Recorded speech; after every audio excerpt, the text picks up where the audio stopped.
rising trend in bilateral trade volume, we agreed to revitalize bilateral economic and trade relations, including through encouraging B2B exchanges for common benefit. We also considered to be holding a B2B trade forum in the future between the two business communities, private sector. I commended presence of Croatian companies and business interests in Pakistan and invited the Croatian side to benefit from Pakistan's favorable investment policies. We took note of the cooperation between agriculture and research institutes of Pakistan and Croatia and discussed ways to strengthen it further, including through greater bilateral exchanges.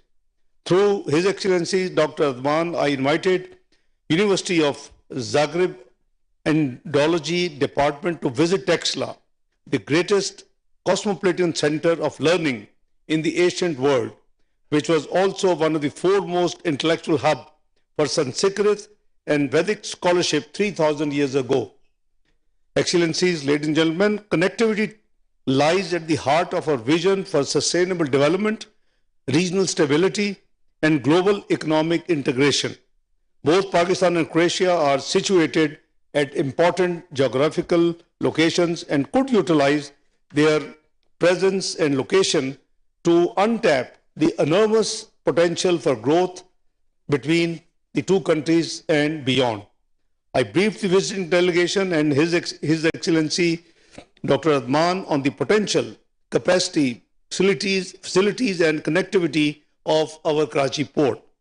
Both sides discussed the possibility of collaborative arrangements between the ports of two countries.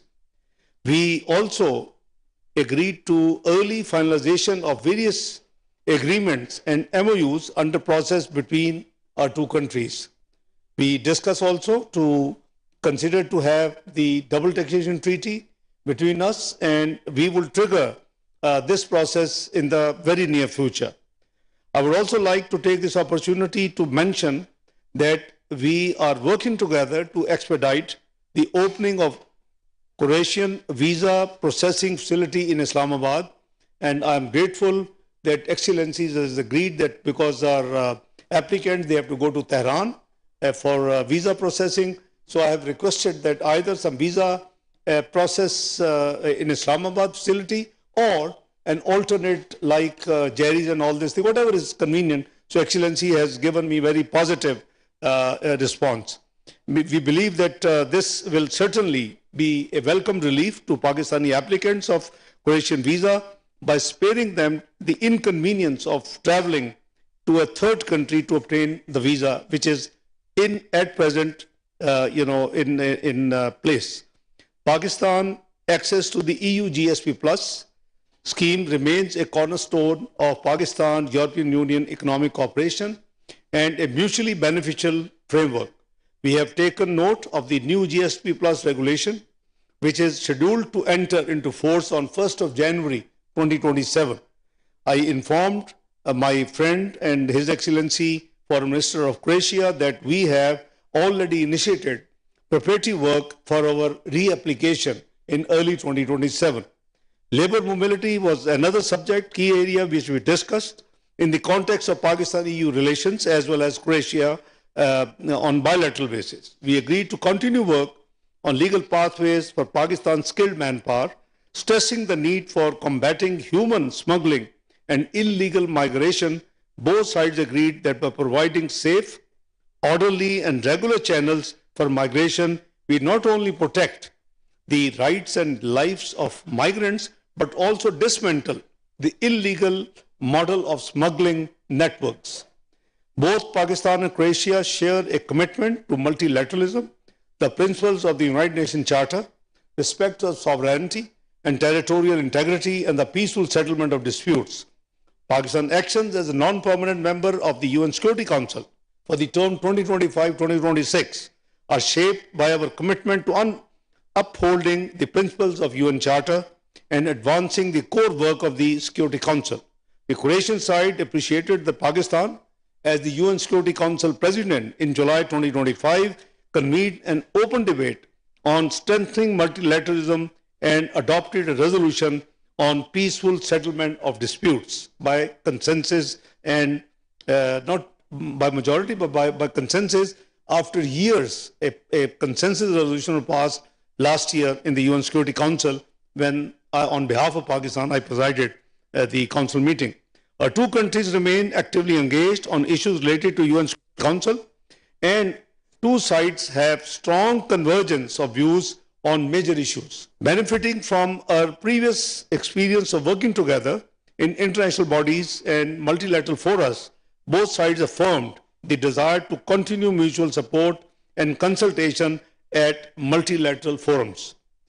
During the talks, I briefed the Croatian side and my great friend Dr. Adman on the issue of Jammu and Kashmir, which remains one of the long-standing unresolved international disputes and has been on the UN Security Council agenda since 1948.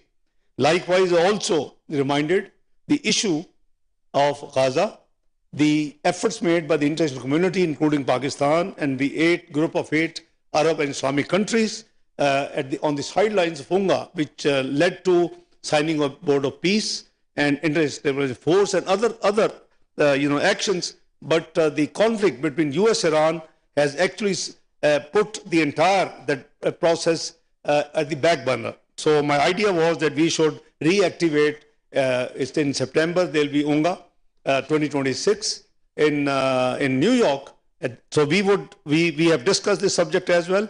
I also prized His Excellency that a new dynamic has been added by India into an already volatile security situation by announcing to hold the Indus Water Treaty in abeyance after and during the war of India-Pakistan war, May 2025. We would like to seek support of our friendly countries towards India's immediate restoration of the Indus Water Treaty, ending the weaponization of water and upholding international law and treaty obligations.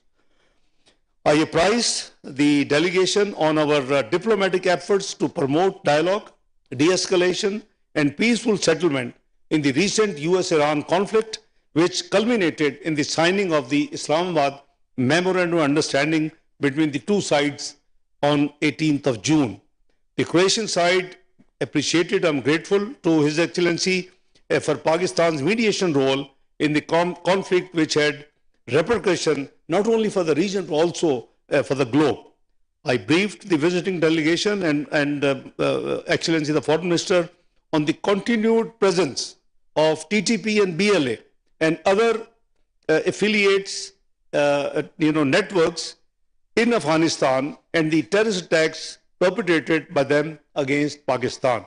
I stressed the need for Afghan Taliban regime to abide by its international commitments and that Afghan territory must not be used to threaten or attack other countries, particularly Pakistan.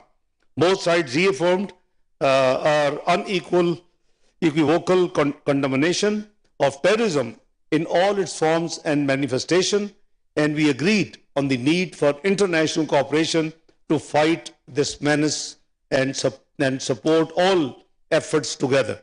We also exchanged views on the situation in Ukraine and agreed on the need to find a peaceful solution to international conflicts in full respect of the principles of the international law and the UN Charter. I thank Excellency Dr. Rahman for his visit. We had first meeting on the sideline of the Indo-Pacific Ministerial Meeting in Brussels in November 2025. I invited my friend to visit Pakistan, and it's very kind of him that, he was in NATO meeting in Ankara, from where he has, made and flown to Pakistan to attend this meeting. Excellency, I, greatly appreciate, your visit, and, I'm confident that your visit will open a new chapter in Pakistan-Croatia relations and will contribute to greater cooperation and mutual prosperity for our people of both countries in the years ahead. I thank you, Excellency. Over to you. Thank you so much, and Your Excellency, Deputy Prime Minister Da, dear friend Ishak. Let me begin by sincerely thanking you for the warm welcome. and kind hospitality here in the beautiful city of Islamabad, the city of peace and diplomacy. Our bilateral relations are based on friendship and mutual respect.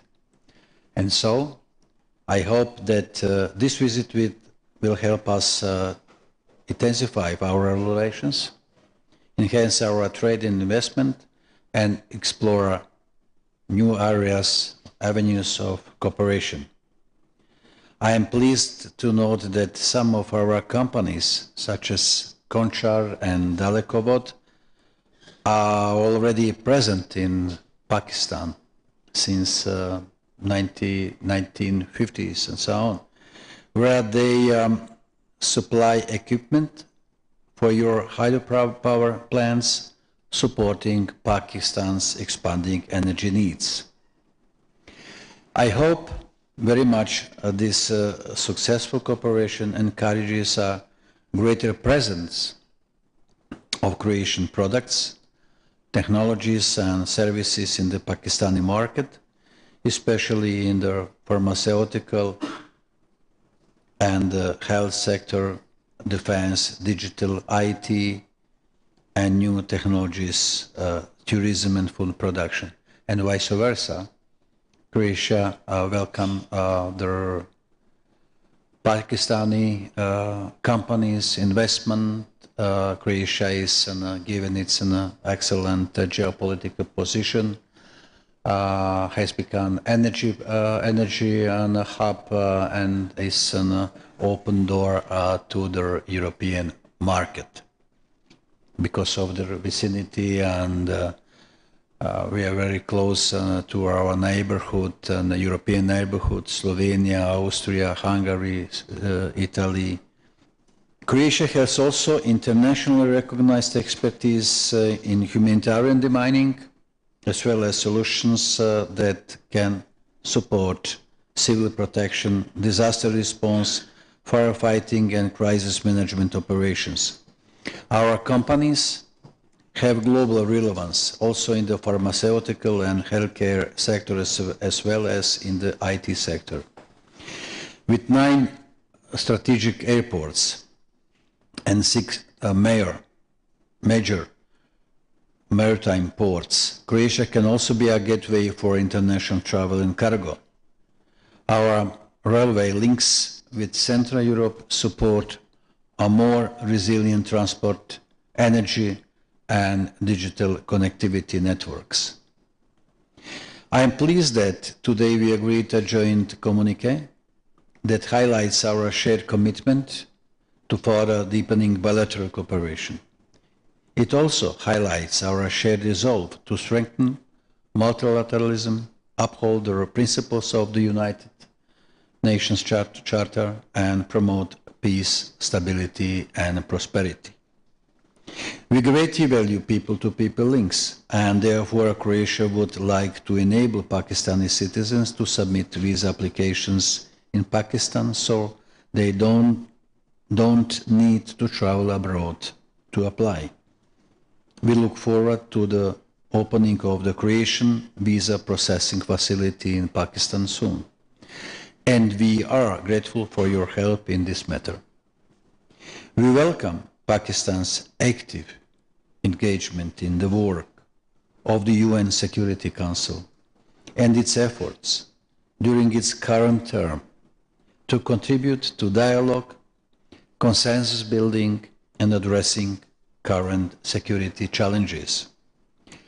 We particularly appreciate very much Pakistan's diplomatic efforts that resulted in the Islamabad Memorandum of Understanding to end the conflict between the United States and Iran.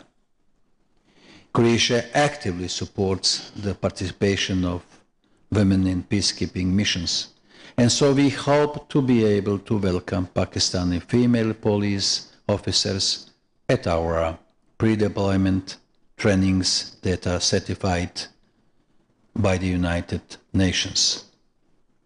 We are also pleased to see a growing momentum in the relations between the EU and Pakistan. Pakistan is a key partner of the European Union. I am glad to note that the EU's generalized scheme of preferences plus has served as a catalyst for Pakistan's integration into the global economy.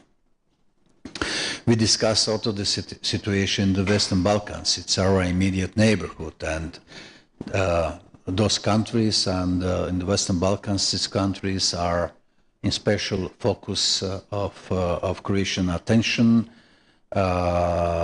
because it's our immediate neighborhood and want to have a stable neighborhood. It's our national interest, but it's European interest, European Union interest as well.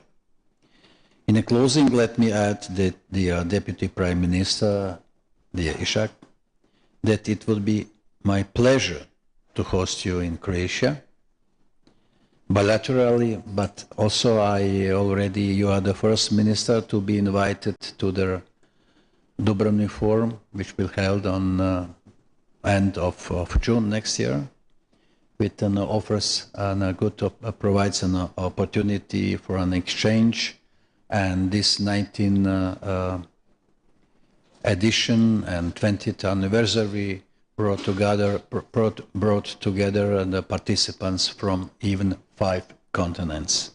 And you are welcome to Dubrovnik, and you are welcome in general to Croatia.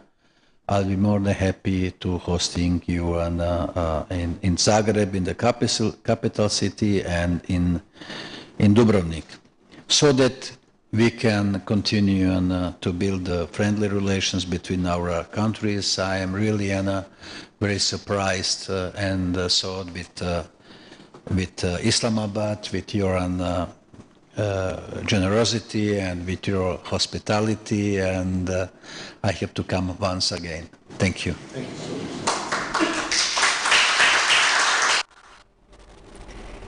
मैं वज़ीर-ए-आज़म और वज़ीर ख़ारजा मोहम्मद से